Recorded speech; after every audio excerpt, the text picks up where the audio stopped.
And to that breaking news now, Superintendent Brown about to apprise us for the first time on the officer shot, perpetrator shot, security guard shot at Home Depot.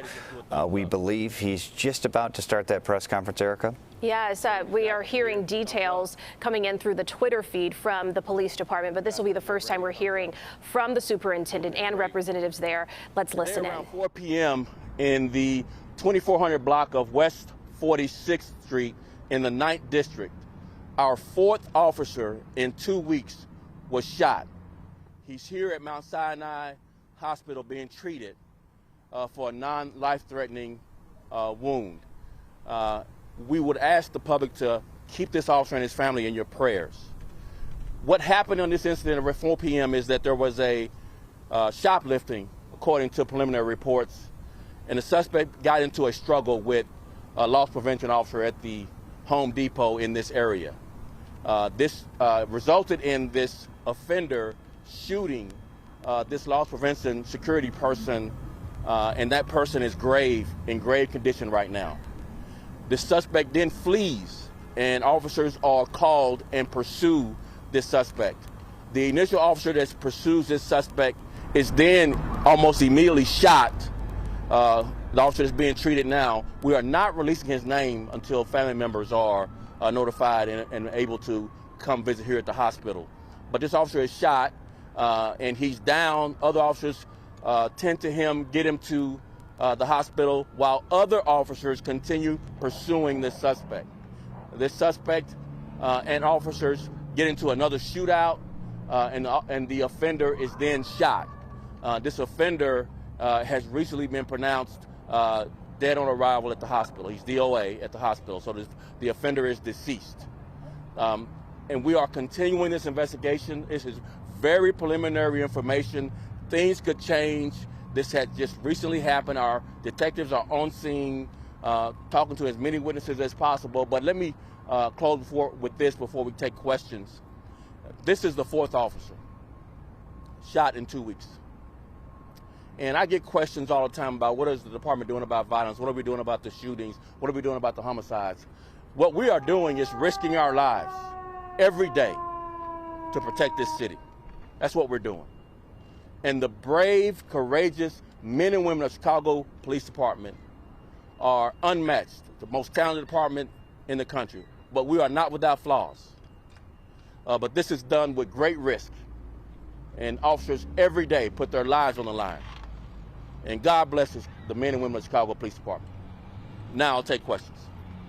Which hospital was the offender taken to? I don't know which hospital yet. Any other questions?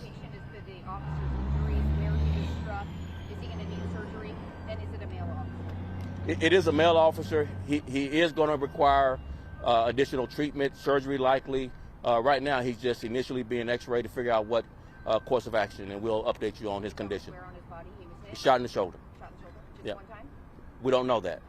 Any other questions? Other incidents at that Home Depot, shoplifting, things like that? Was it a known kind of? No, we don't know anything about the history of the Home Depot. We know this was a shoplifting apparently from preliminary reports. That may change, but there was some interaction with loss prevention there at the Home Depot where this loss prevention officer was shot and is in grave condition. Name of the suspect? Yeah, let's get her and then we'll get you. How upset are you? I mean, the 4th officer in a matter of 2 weeks. I mean, how do you talk about this with the force? You know, from a broad perspective, men and women in law enforcement all across the country are under attack.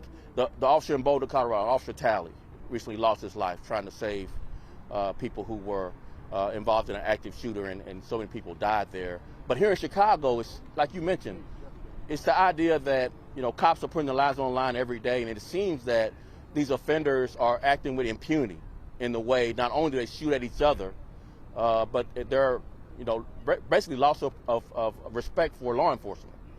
And yet, with hypercriticism, officers continue to run toward danger. And I can't say enough of how much courage and bravery it takes to run toward bullets when others would cower and quit and run the opposite way. These men and women run toward danger to protect this city. Question?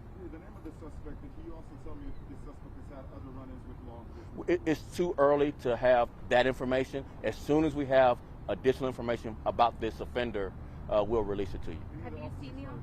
No other officers heard at this point. Yes. Have you seen the officer and spoken with him? I have seen the officer, spoken with him, and as soon as we get the family notified and hear and check on their loved one, we'll release as much information about him as we can. What did he have to say to you? He seemed to be in good spirits, but again, being shot is no, light thing to digest. So again, we want to ask that the public keep this officer in their prayers and his family. How long has he been with the department? We don't know all that. As soon as we know, we'll release it to you. Any other questions? Real quick. Any message to the public, maybe in a long-term situation? So one of the things that I'd like to convey to the public is that these officers are committed and dedicated to protecting the city. And they do anything, all things, including risking their lives every day to protect this city. We'll update you on the men's. Thank you. Appreciate it. Thank you. All right, so let's go back, if I could, to that Home Depot, a shot of that 46th and Western. That's where it's all started. We don't have that right now. Started as a shoplifting incident. We are told the shoplifter, the offender, is deceased. He shot a security guard who was gravely wounded. Gravely, we're told at this hour, and then a CPD officer was shot and expected to recover. Erica? Yeah, Superintendent Brown was talking about how that officer was the first to respond to the scene and almost was immediately shot. That wound happening to his shoulder. Likely he will need surgery. They're not identifying the officer at this point in time, but we will, of course, bring you updates as we get it.